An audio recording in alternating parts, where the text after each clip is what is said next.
પછી મને કે આ તમે કીધું એમાંનું કાંઈ ન હોય તો પછી આપણે બે બાજુ ફેરવા પાછા.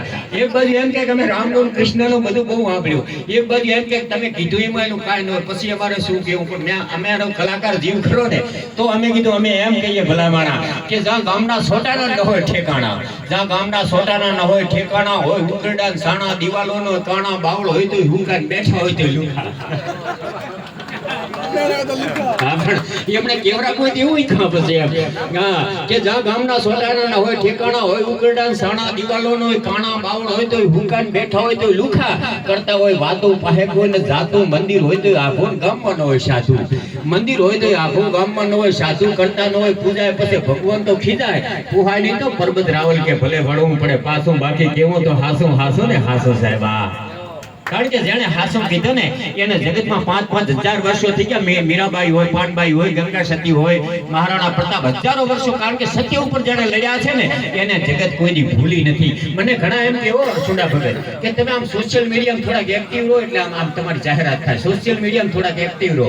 મેં કીધું આપણે કઈ બોલાની પણ એક દિવસ મને એમ થયો, મને કે સોશિયલ મીડિયામાં એક્ટિવ રહો. મેં કીધું એનાથી શું થાય, મને કે આમ બહુ જાહેરાત થાય. મેં કીધું સાંભળી લે, સોશિયલ મીડિયા તો કાલ બપોરે આવ્યા છે સુંડાભાઈ, આ તો કાલ બપોરે આયા છે, બાકી હજારો વર્ષ પહેલા મહારાણા પ્રતાપ, છત્રપતિ શિવાજી, કદાચ મીરાબાઈ, નરસિંહ મહેતા, સુદામા, આ વખતે આને જે કૃષ્ણને યાદ કરીને ત્યારે એને યાદ કરવા પડે છે.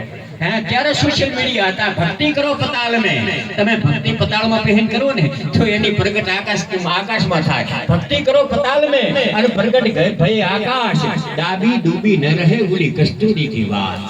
હા સાહેબ, તમારી જો સાચી ભક્તિ હોય ને તો તમારે એના છપાવાના નથી, આ તો ગપ્પા મારવા હોય તો મીડિયાની જરૂર છે. હા સાચું કેવું હોય ને એને કોઈની જગત ભૂલતા નથી. એટલે આપણે ગણપતિ વંદના તરફ જઈએ, ખાનદાન માણસના રિવાજની વાત કરો, જીવ છૂટી જાય તો જીવ અભડાવે નહીં, ચોરી જારી કરે નહીં, અન્યાય આદરે નહીં અને બોલ્યા પછી ફરે નહીં, હરામનો ભાવે નહીં, મૂળ બદલાવે પણ કુળ બદલાવે નહીં, અરે દેશ બદલાવે પણ વેશ બદલાવે નહીં. કહે કવિ કાનો આવા આજકાલ થોડા હશે, ખોળવા જઈએ તો ઘેર ઘેર હાથ આવે નહીં. આવા દીવો લઈને ખોળવા જો ને તો આ બધા જે કીધા ને એ હાથ આવે નહીં. આપણે આગળ લોકસાહિત્યની વાતો કરશું, પણ આટલા બધા બોળા સંખ્યામાં ભક્તો બેઠા છે એનું મને તમને બધાને સાંભળવાનો લાભ મળે તો આપણે ભાવગર બાપજીને આપણે જો કે સંત વાણી, જેને સંત વાણી કહેવાય તો સંતોથી શરૂઆત થાય, તો ભાવગર બાપુ એકવાર તાળીના ગડાટથી વધાવી દો.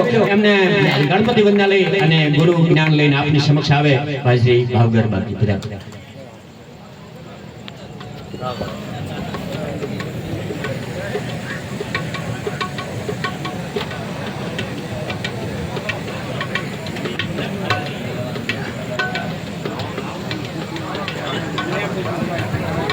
Yeah.